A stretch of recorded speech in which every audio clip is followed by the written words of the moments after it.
Jung pinpointed 7 mental landscapes that sabotage the mental fortitude of most people. These are not literal locations, but rather insidious states of mind you wander into daily, often unconsciously. The majority of individuals linger for years in these domains, puzzled by their feelings of exhaustion, anxiety, or disorientation. They often point the finger inward, yet Jung understood the real source. Specific environments can actually reprogram your brain to undermine you. In 1961, a patient came to Jung appearing entirely ordinary, yet his sanity was gradually eroding. Jung traced the issue back to 7 distinct psychological spaces this individual occupied each day. Once Jung guided him in identifying and breaking free from these mental snares, his patient underwent a complete metamorphosis.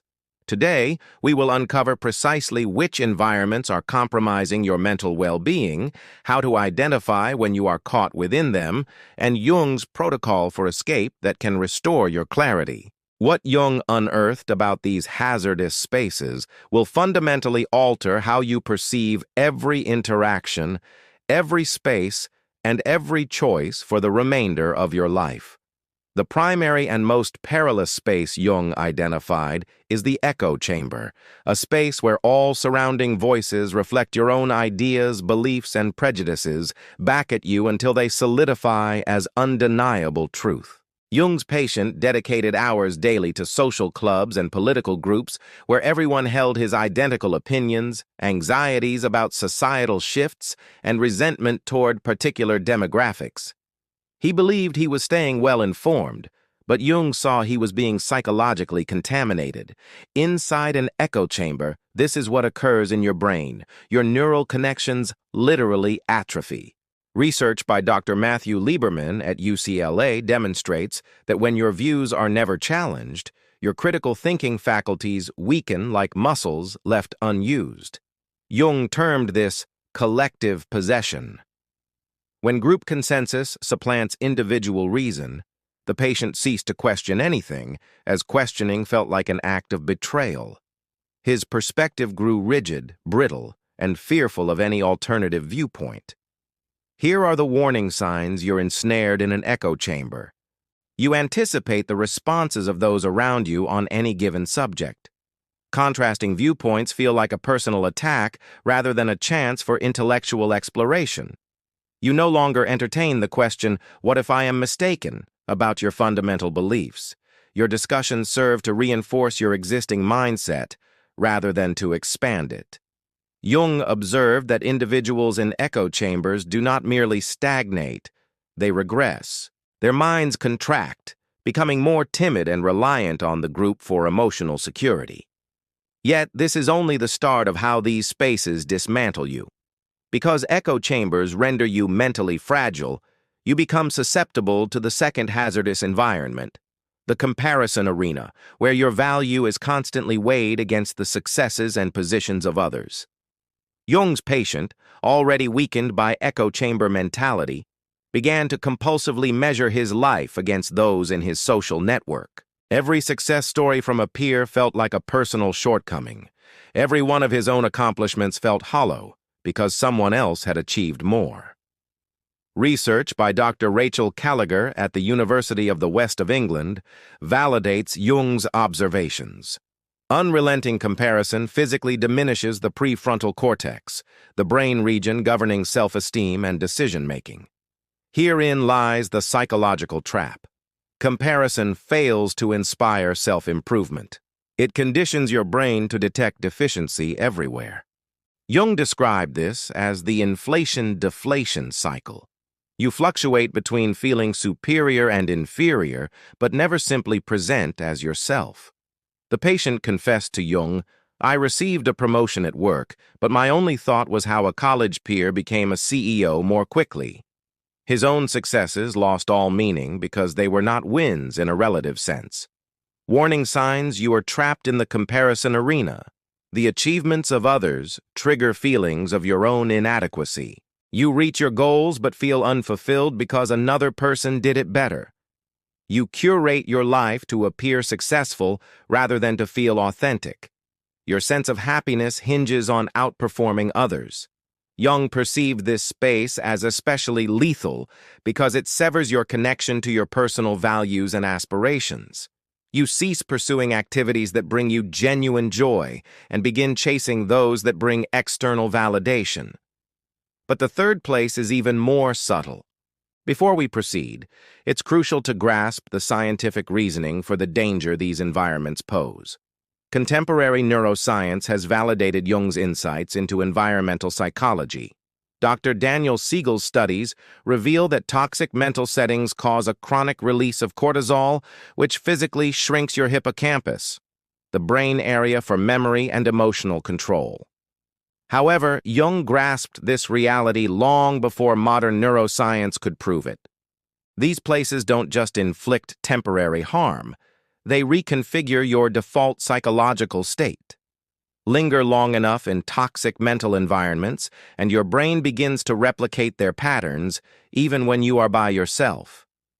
Jung's patient developed what scientists now term learned helplessness. His brain had been conditioned by these settings to anticipate failure, judgment, and inadequacy. Even in secure situations, he couldn't find ease because his neural pathways were etched with psychological peril. This is the reason Jung stated, "Until you make the unconscious conscious, it will direct your life and you will call it fate." These environments program your subconscious to work against your best interests. The most unsettling aspect is that most people are unaware they are being programmed because the erosion is gradual, subtle, and below the threshold of conscious thought. The third dangerous place Jung noted is the performance theater, where authenticity is penalized, and you are praised only for adopting the appropriate facade.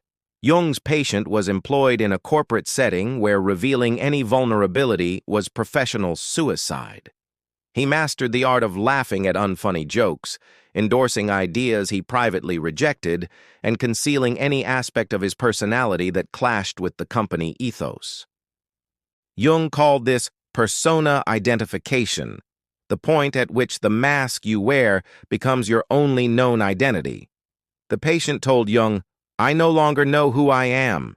I've been acting for so long, the real me is a complete stranger." This environment is psychologically fatal because it teaches you to forsake yourself incrementally. Each small compromise seems insignificant, but they accumulate into total self-betrayal. Dr. Christine Neff's research on self-compassion indicates that individuals caught in performance theaters cultivate harsh inner critics. They absorb the severe judgment of their surroundings and carry it with them everywhere. Warning signs you're in a performance theater. You feel depleted after social events, not refreshed. You find yourself endorsing things you don't actually believe. You are reluctant to voice opinions that could be unpopular. You feel as though you're in a costume you cannot remove. Your authentic thoughts and feelings strike you as hazardous or unsuitable. The patient articulated it perfectly. "I got so skilled at being what others needed that I forgot what I needed. And when I tried to recall, there was an empty void." Jung saw that this place doesn't just conceal your true self, it methodically erases it, layer by layer, compromise by compromise, until you are a hollow act with no genuine core. Because performance theaters teach you to hide your authentic self, you become trapped in the fourth dangerous place, the silent suffering space, where emotional needs are suppressed beneath a veneer of stability. Jung saw this repeatedly in his practice. Patients from seemingly perfect families where affection was implied but not shown, where issues were overlooked instead of confronted, where maintaining appearances was prioritized over authentic connection. The patient Jung was treating hailed from this very environment.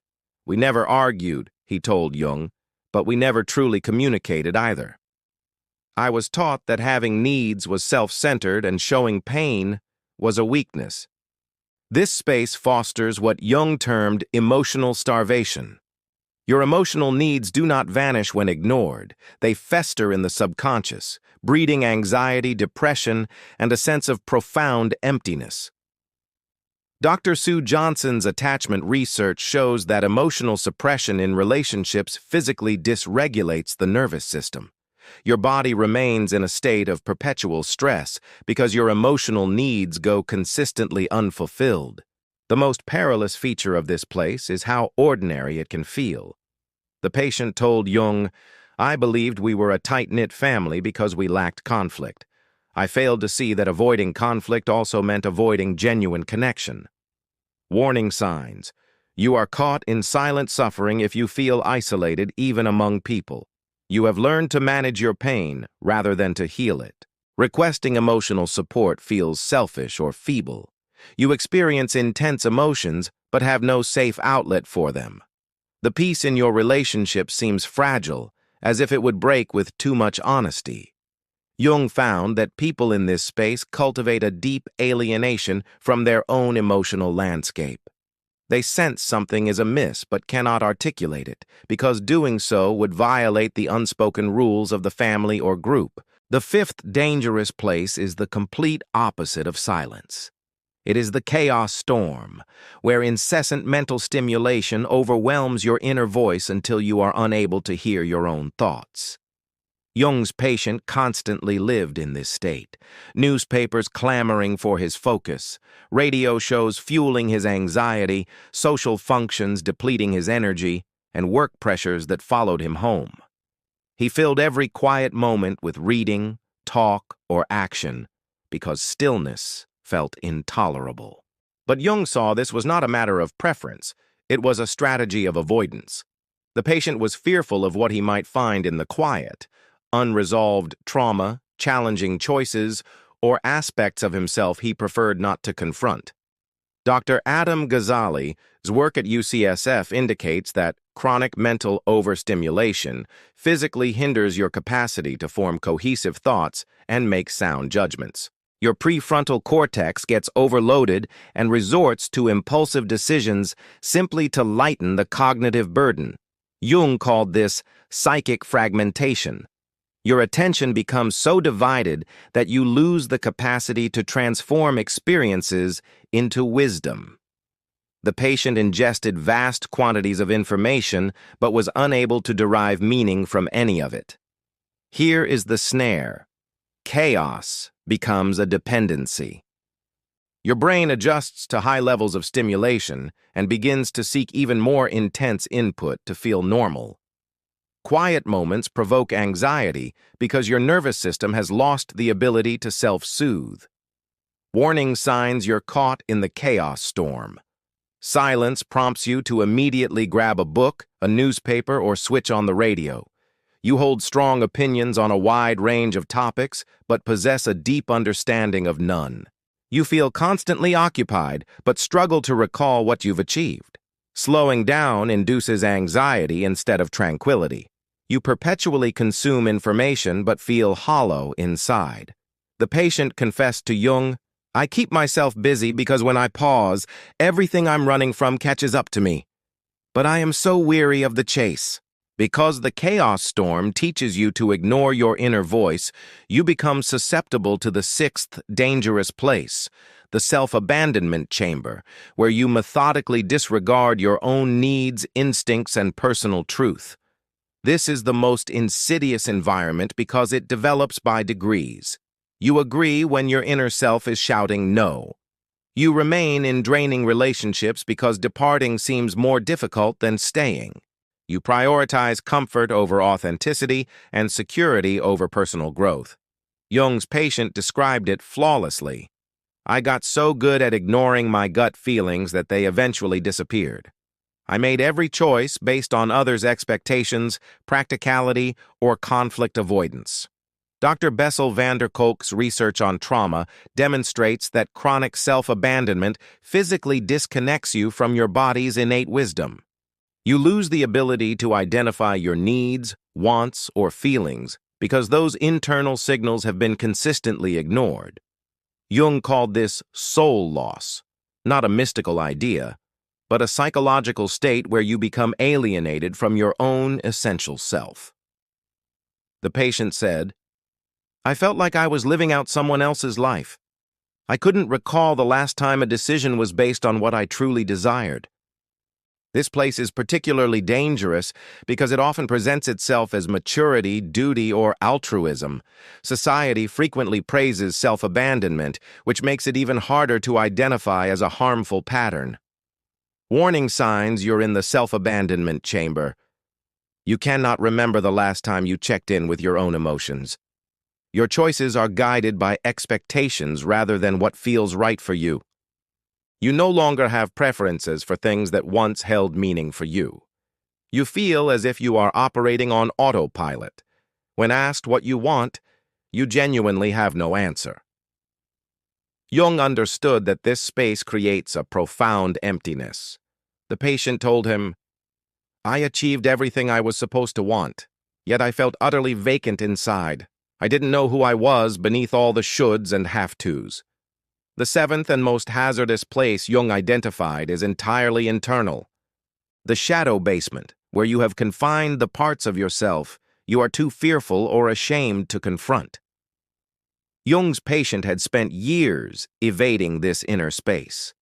Whenever painful memories, shameful thoughts, or difficult emotions emerged, he suppressed them into what Jung termed the personal unconscious. But Jung made a frightening discovery. What you suppress does not remain dormant. It gains strength in the darkness, shaping your behavior in ways you cannot comprehend. The patient found himself sabotaging his relationships, overreacting to minor offenses, and repeating destructive patterns he had sworn to break. Dr. Peter Levine's trauma research shows that unprocessed emotions physically reside in your nervous system, causing chronic dysregulation until they are consciously addressed.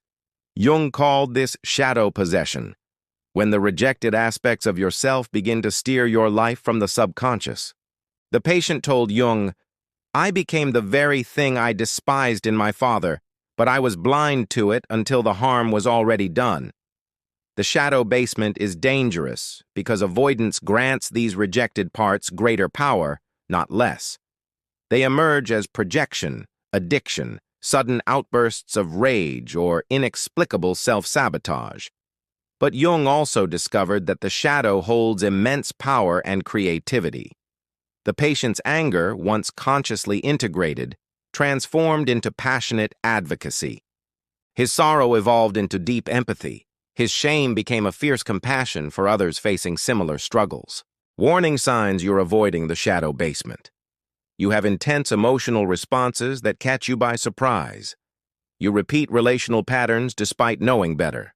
You judge others harshly for qualities you secretly fear in yourself. You suffer from persistent anxiety or depression without an obvious cause. You feel like you're battling an unseen foe within yourself. Jung realized that healing demands a descent into this basement, not with self-criticism, but with curiosity and compassion. Now that you can identify these 7 dangerous places, how do you escape? Jung formulated what he called the individuation process, a methodical path to psychological liberty. Step 1. Conscious identification. You cannot exit a place you're unaware you're in. Jung's patient had to candidly evaluate which of these environments he frequented daily. This requires raw honesty without self-condemnation. Step 2. Environmental audit. Scrutinize every space you occupy regularly, both physical and digital. Jung taught that awareness shifts unconscious influence into conscious decision. Ask yourself, does this environment foster my growth or keep me confined? Step 3. Strategic withdrawal. You don't have to overhaul your entire life, but you must reduce exposure to toxic psychological settings. Jung's patient began with minor adjustments, limiting time in unhealthy social circles, establishing boundaries with negative individuals, and carving out daily time for solitude and introspection. Step 4. Conscious integration. This is where Jung's method becomes transformative. Instead of merely steering clear of negative environments, you must actively cultivate positive ones. Seek out individuals who challenge you constructively, environments that encourage growth, and spaces where authenticity is cherished. Step 5. Shadow work. Jung was convinced that until you confront what you've concealed in the shadow basement, you will unconsciously replicate toxic dynamics wherever you go. This calls for therapy, journaling, or other techniques to bring subconscious material to light. Step 6. Regular maintenance. Jung found that psychological freedom is an ongoing practice. These dangerous places are alluring because they provide false security, easy acceptance, or familiar routines. You must deliberately choose growth over comfort and truth over convenience. The patient remarked to Jung after 6 months, "I hadn't realized the sheer amount of mental energy I was expending in those toxic spaces. Now that I've left, I feel I have my mind back." Jung recorded incredible transformations when people broke free from these psychological traps. His patient's journey became a guide for countless others in search of mental autonomy. Within 3 months of exiting the echo chamber, the patient's critical thinking improved significantly. He began to challenge his own beliefs, explore diverse viewpoints, and make choices based on facts rather than group consensus.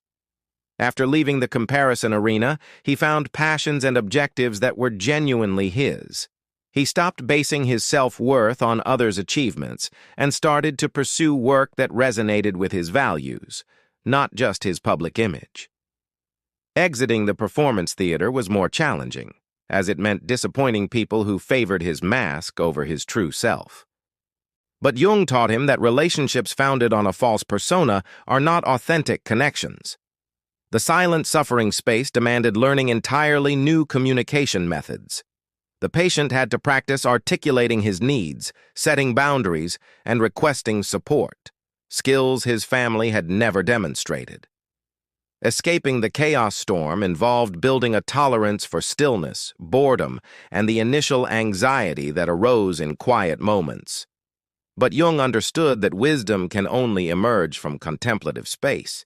The self-abandonment chamber required the most daunting shift, making decisions based on his own truth instead of external pressures.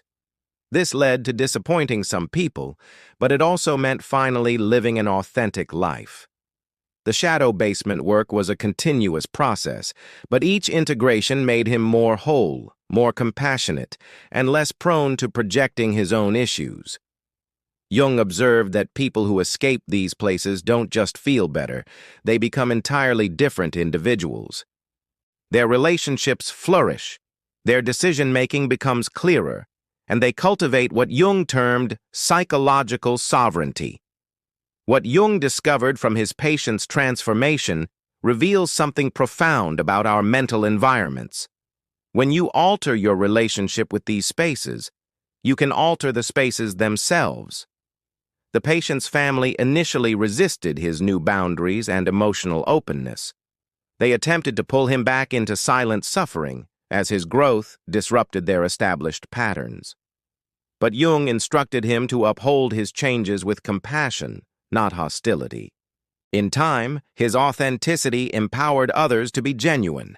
His sister began to voice her own long-suppressed emotions. His father confessed to a depression he had concealed for decades. The family unit started to heal because one member refused to engage in the dysfunction. At his job, the patient ceased performing and began contributing with authenticity. Some co-workers were unsettled, but others were motivated.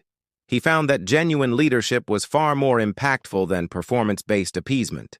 Jung called this the ripple effect of individuation.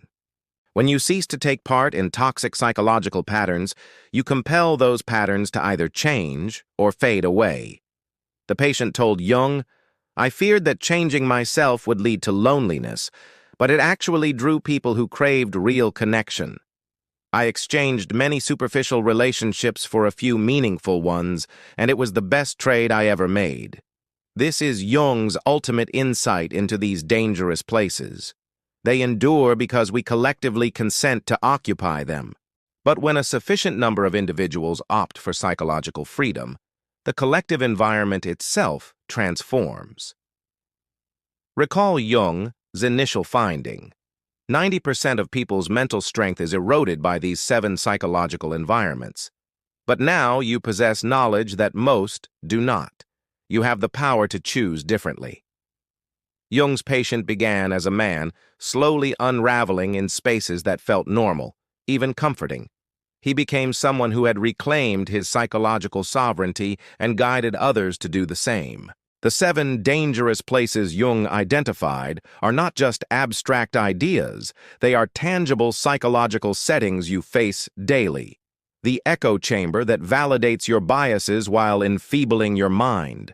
The comparison arena that renders your accomplishments hollow. The performance theater that praises the artificial and rejects the real. The silent suffering space that smothers your needs beneath a false calm. The chaos storm that silences your inner voice with noise. The self-abandonment chamber where you incrementally betray yourself. And the shadow basement where you imprison parts of your soul.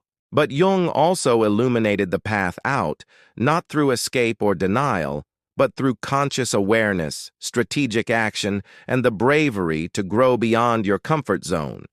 The patient Jung treated in 1961 later became a therapist himself, helping others to recognize and escape these very psychological traps. He understood that mental strength is not about avoiding hardship. It is about choosing the hardships that serve your personal evolution. Jung's final lesson is this: these places will always be present, and they will always be tempting. Echo chambers offer easy acceptance. Comparison arenas promise motivation. Performance theaters grant approval. Silent suffering feels like peace. Chaos storms distract from pain. Self-abandonment avoids conflict. The shadow basement hides shame. But genuine mental strength is born from choosing growth over comfort, authenticity over approval, and consciousness over convenience. The question is not whether you will encounter these hazardous places. You will. The question is, will you recognize them when you do? Will you possess the courage to leave? And will you create the kind of psychological environment where others can also find their freedom? Jung believed that the future of human consciousness hinges on individuals bold enough to choose psychological liberty over collective unconsciousness.